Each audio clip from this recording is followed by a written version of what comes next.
Hey everybody, Edo here, and for this week's video, I want to talk about time and time in your game, okay? I'm not talking about like a time traveling game. I'm talking about the player experience with time in your game.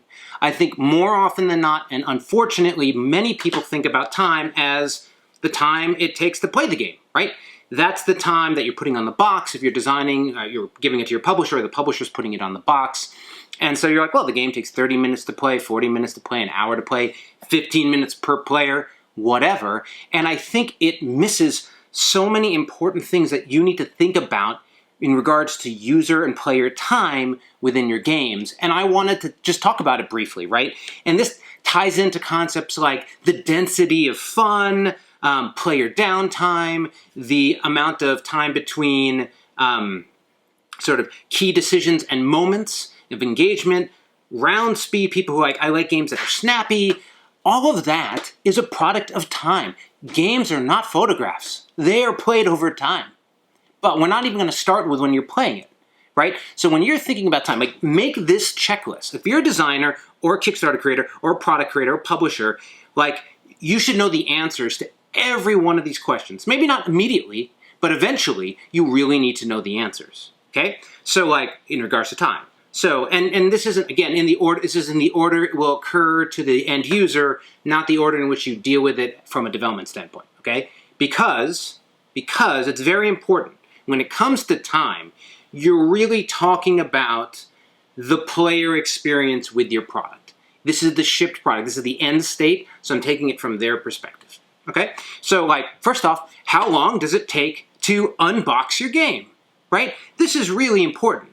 Most of the time it's pretty straightforward, but sometimes you have games like the 100 Tori has a pretty long unbox game because there's a lot of hole punching or token punching. I remember it used to be called Rampage, and then it was called like Terran Meeple City. You had to like get all... The setup time for that game was like an hour because you had all these meeples and stickers and...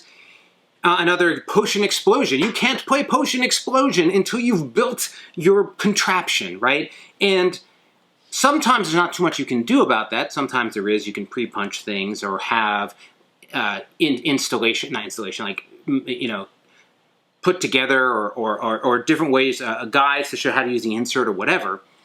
But the longer that time is, the more you're going to be on your back foot for the first-time player experience. Maybe so much as, if it takes a long time, you might want to give them an experience they can do, you might want to make it fun, but nothing good happens when a game night starts with people around the table and somebody puts the game down, unboxes it, opens it up, and then no one can play for an hour. So it's just important to understand, like, how long does it take? That's, again, you're going to learn that later. Then there is setup. This is super important. Like, we can debate whether or not you include setup within your instructions, but games with long setup just mean more time from when the players want to play the game to play the game. How long does it take to set up for one player? How long does it take for two, for four? Are there ways to streamline setup? Are there ways to streamline your components, right? You know, like oftentimes setup takes into account end state of the previous game and putting things away, so the more organized your insert can be. Or sometimes, you know, you'll see the games...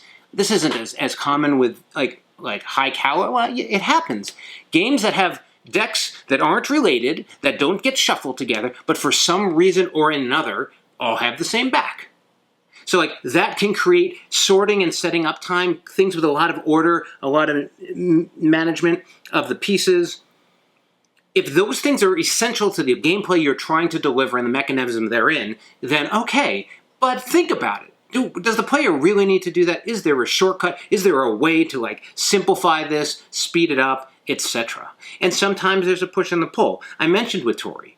There's a version of Tori which has a lot of components that you're collecting that's just like a scoreboard and you're moving squares, right? And we could have went that direction. Legendary Creatures went that direction. But at the same time, that sensation of collecting, gathering, trading, I wanted that experience within the game and in working on it with Scott, the game designer. And so we worked through that. But it was a decision. It was a decision to make setup longer. Like, at the expense of setup was this gameplay tactical value. and you just want to, they should be decisions. They shouldn't surprise you. You shouldn't get surprised when a reviewer's like, wow, it took a long time to get that game set up and going. Oh, and this is where that sort of density of fun comes into play, because there's a fine line between how long it takes to get your game going and how long it takes to play. That investment, if it doesn't equal out for the player, it turns into somebody who didn't have a good time. So, we unbox, we set it up. How long does it then take to learn the game? Can that be streamlined? Can that be sped up? Are there ways to think about it? But understanding how hard it is for someone to learn your game with the final rules is a big deal. Thinking about and watching blind tests, whether on video or from afar, of people learning the rules to see if they get confused, if maybe things aren't organized. This time is not good time.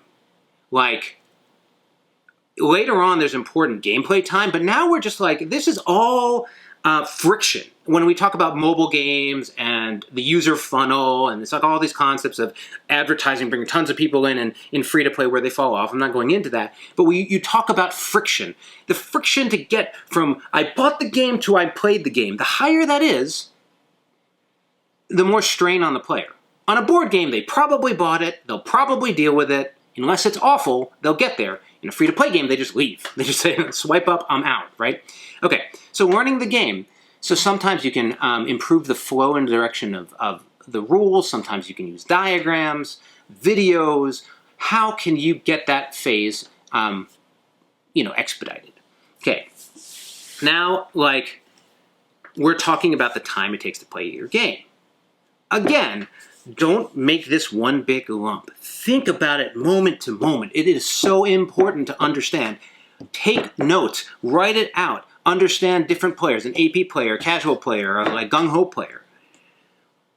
How much time does their turn take?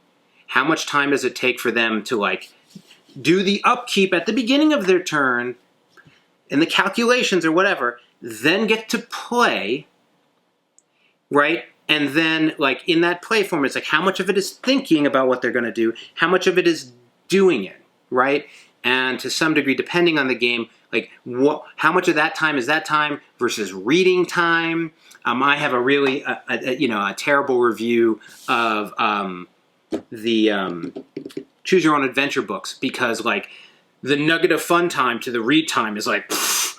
And, like, if I want to read a book, I can read a book, and that's fine. But in the context of playing a game, it's a bit rough. I think this is a lot of where the density of fun, the density of decisions, what you're thinking about is so important. And, again, there are little decisions that fall into this place. For example, do I get, and there's, like, uptime and downtime. During your turn, this is uptime. Right, but then you have, and I'll talk a little bit, but then you have downtime, right? You have when it's not your turn. So like an example of streamlining somebody's turn is having, and this might not work in your game, but it might, having them draw their new cards at the end of their last turn, right? Why would you have it at the end? Why don't you have it at the beginning? Well, if you have it at the end, that means they have the cards, and then they can be thinking about and looking at the cards while they're in their downtime. So when their uptime comes, they can play faster. There are some weird places where that can be not the greatest thing. If you're in like a super take that game where people can steal your cards, like nothing's worse than getting to your turn and having nothing to do. You don't want that. If drawing at the start of your turn fixes that, fix that. Like, I had stuff, by the time my turn came around, I can't do anything, everything's dead, my hand's empty. Nobody likes that, ever.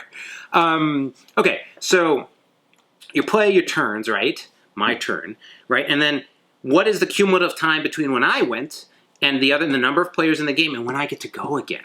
The round. As a player, am I engaged during that time? This is the downtime. Is the person just going to look at their phone time? Is there anything they're paying attention to? A lot of games that are super simple work, and even more complex game, if they can make the round time short. Great examples of games with short round times. Splendor, Ticket to Ride, Concordia, right? These are games where your turn moves, right? It's got a clip. You're like, oh, Century Spice Road or Gollum Edition, whichever one you like. They're like, rather than a time where like it gets to somebody's turn and it's like depending on the player, like 5 tribes can be like, right? And those are some challenges you want to work through. But this video is all about just you being very aware. How long does a player's turn take? Time. How long does a player's turn take at the beginning of the game, the middle of the game, and the end of the game? How long does a new player take versus an experienced player? By the time you get to this point, you're thinking about this, you're an experienced player. You might be zipping through. If a new player has a terrible time and it's slow, guess what?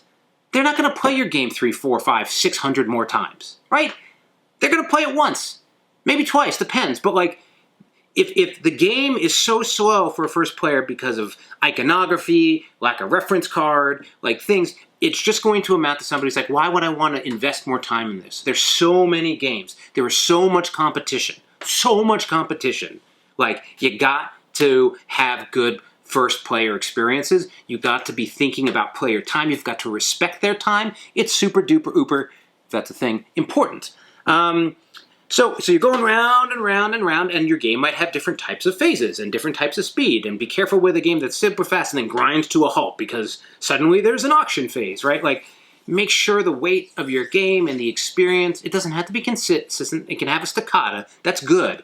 But like, just think about it. Then you get to scoring. Was it a really easy game with really complex scoring? That might be something tough. One of the things that we talked about with Herbaceous early on is you'd get through the end and then you'd have to add up these pots, you know, with 1 and 2 digit numbers like between 5 and, 20 or 22 or whatever it is. And Steve Finn, the math man, he was like, I could add it up in 10 seconds, but then you'd be playing with more casual people and like, holding 12 plus 14 plus 13 plus 19 plus 7 is like a lot of numbers, especially if you have to calculate each one of them. Like, you'd have to be like, well, here's 4 rosemary or whatever, go through it. What we ended up doing is we showed the players how to do a nice system, and we like set the cards up so that you could lay your sets over everything but the number that the value was, so you didn't have to like multiply and figure out the value of the thing while walking across. Other ways you can deal with that are scorecards. But like try scoring out, I mentioned 5 tribes if you didn't have their score sheet, right? It would just be brutal. You can do it. Everyone can get their own paper, but it's a nice way. But understanding the length and time of your score and how it relates to your experience is a big deal. Thinking about ways to speed it up, having an extra card, having little tokens you can count, thinking about how the math is going to work and just how much time it's going to take is valuable, is important. I'm not saying change your game necessarily. You might want to. I'm just saying know the answers to the question. Get the stopwatch. Know it.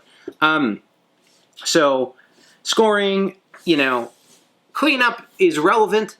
Not usually they've already played and made their decision by the time they're cleaning it up. But at least understanding that, I think, is well worth your time and effort.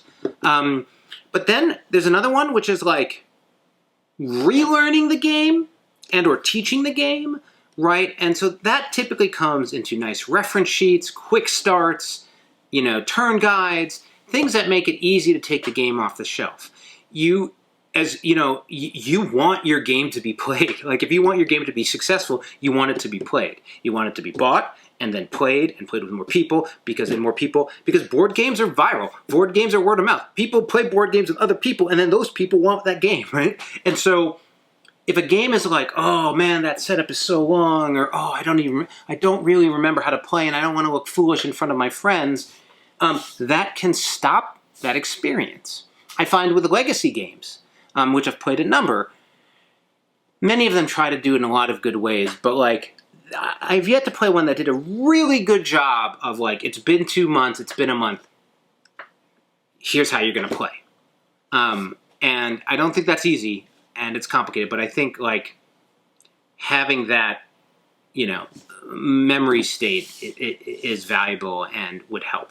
So, and then relearning and teaching it. So these are all different little elements. I'm sure I missed 20, 30 other ones people can mention, but like get micro. really think it through, really understand it. It's so easy. You're doing a playtest session, you're watching, you're taking notes, seeing feedback. Just jot down, keep a time, jot down time. You have it on every phone and in any pocket has a stopwatch on it. Just like look through and keep track of it.